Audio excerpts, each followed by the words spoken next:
Уште 84 болни и изнемоштени лица од Кочани поднеле барање до Општинската изборна комисија да гласаат во домашни услови на вториот круг од локалните избори за градоначалник. Освен нив, за гласање се пријавиле и 15 лица кои се во домашна изолација поради COVID-19. Од Општинската изборна комисија информираа дека од вкупно 84 поднесени пријави, прифатени се 68, а останатите се одбиени поради неисполнети услови. Заедно со новопријавените, в сабота ќе гласаат и 157 лица од вкупно 160, колку што ги имаше во првиот круг. Во меѓувреме 3 лица починале, поради што бројот на гласачи е намален. Во Чешиново Облешево поднесени биле 36 нови пријави од болни и изнемоштени, а Општинската изборна комисија прифатила 33 барања од нив. Исто така прифатени се и барањата од 5 лица кои се во ковид изолација. Во првиот круг од локалните избори во оваа општина гласаа вкупно 64 болни и изнемоштени. Сепак, од комисијата истакнаа дека еден ден порано за избор на градоначалник во оваа општина ќе гласаат вкупно 95 лица, со оглед што 2 од нив починале меѓу двата изборни круга. Во Кочани има вкупно 63 избирачки места, а в недела ќе се гласа на 60 локации, со оглед што 3 места се со помалку од 10 запишани избирачи, кои ќе гласаат во соседното најблиско избирачко место. Во Чешиново Облешево пак ќе се гласа на 13 избирачки места, од кои 2 се во село Чешиново, а по едно во останатите населени места во општината.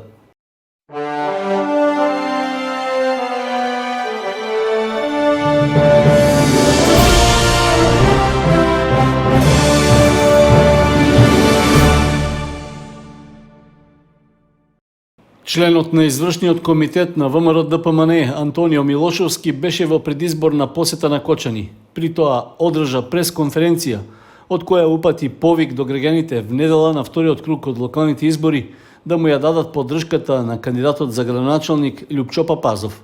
Денес сме во Кочани заедно со идниот градоначалник Љупчо Папазов. Сметам дека поддршката од граѓаните е очигледна, приемот е многу добар.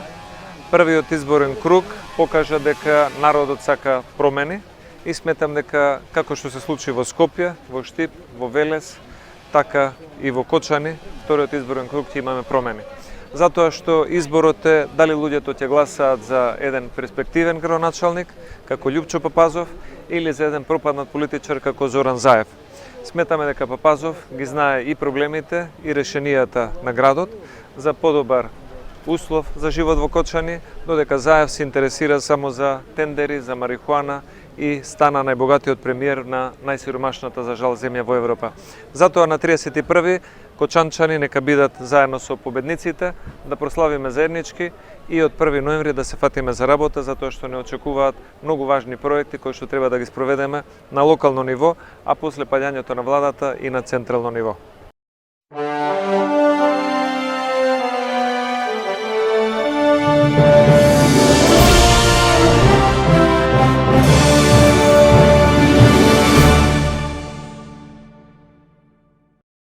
Од Општинската организација на СДСМ од Кочани на пресконференција обвинија за тортура и притисок врз граѓаните од страна на сегашни членови и поранешни функционери на ВМРО ДПМН. При тоа побараа надлежните органи да преземат мерки против таквото однесување со кое се нарушува волјата на гласачите. Решимските тортури во Кочани станаа секојдневие. Втора седмица сме сведоци на нарушен мир од ненаситните мокници кои во Кочани не бираат начин за да вршат силен притисок врз гласачите само со една цел – лично да профитираат. Повикувајќи се на претенички имунитет, граѓаните се уценувани, а полициски службеници вербално се напаѓани. Се демонстрира позиција на моќ, за да може познати ликови од пред 4 години да се вратат на власт. За да им даде сила, Радко Димитровски дефилира по улиците со Звонко Каширски и сее страв. До нас секојдневно пристигнуваат поплаќи од граѓани кои се вознемирени од ненајавените посети во вечерните часови. Тајфата напротив кандидатот за градоначалник нуди пари, ветува работни места, а најмногу од се лаже. Партискиот штаб на ДПМН во Ризари е преместен на нова локација, во приватна здравствена ординација која работи до полнок како партиско гнездо на актуелниот пратеник и на целна група познати функционери на ДПМН. Од овој оризарски здравствен објект до доцните вечерни часови влегува и излегува војска која предизборно го малтретира населението во Оризари. Ги повикуваме надлежните да проверат кој и како врши злоупотреба на лични податоци на пациенти, чиј матичен лекар повеќе го интересира политиката од професијата и профитот од Хипократовата заклетва. Почитувани сограѓани, вас кои ви огнетуваат и оценуваат да гласате по нивна волја, не дозволувајте силите на режимското зло да управува со вас. Ништо не може да ја купи слободата зад параванот. Предходните 4 години сите јасно можевте да видите како се развива и како се живее во Кочани слободно и демократски. Вие сте мнозинство што ја препознава разликата во локалното управување. На 31 октомври не плашете се да го изберете бројот 12. Кочани го има и заслужува да го има најдоброто.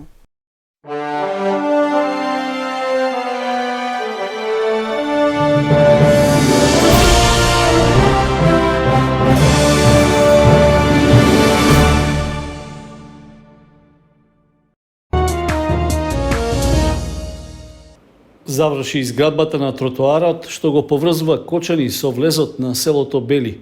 При тоа поплочена е пешачка патека во вкупна должина од околу 1 километар, која што овозможува поголема безбедност на пешаците на релацијата. Избраниот изведувач, фирмата Кјану Компани од Скопје, изведуваше градежни работи од левата страна на улицата Страшоер Бапче, на потегот од крстосницата со улицата Малина Попиванова, па се до крстосницата пред селото Бели на регионалниот пат кон Пониква. При изградбата на пешачката патека поставени се рабници како и пропусти за атмосферската вода. Оваа пешачка врска од Кочани до Бели е осветлена со 20 нови столбови со штедливи лед светилки, кои даваат солидна видливост на досега неосветлениот сообраќаен потек.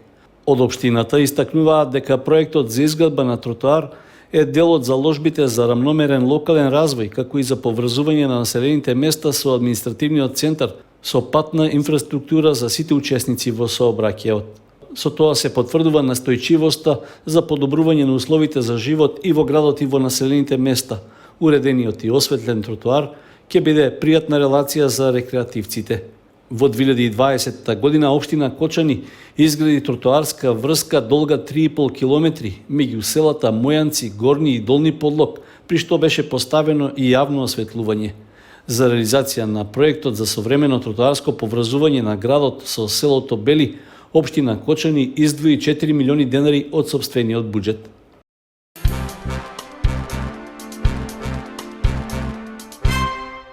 Општинската организација на Црвен крст од Кочани ја реализираше редовната 10-та поред октомвриска крводарителска акција.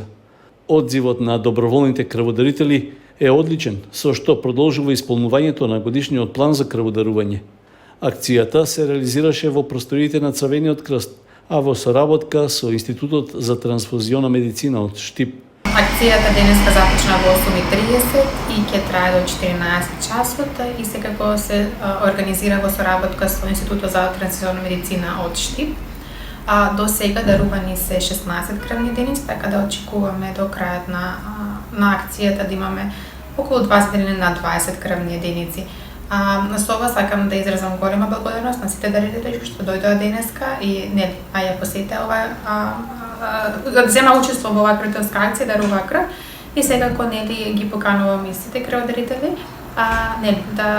да ги посетуваат нашата акција, да даруваат крв, со тоа ги помагаме во спасувањето на човечки живот. На октомвриската крводарителска акција собрани се 21 единица крв од сите крвни групи. Од Црвениот крст ги информираат граѓаните дека сите заинтересирани можат да даруваат крв секој понеделник и четврток во службата за трансфузиона медицина во Кочани. Исто така крв може да се дарува секој последен четврток во месецот во просториите на општинската организација на Црвен крст.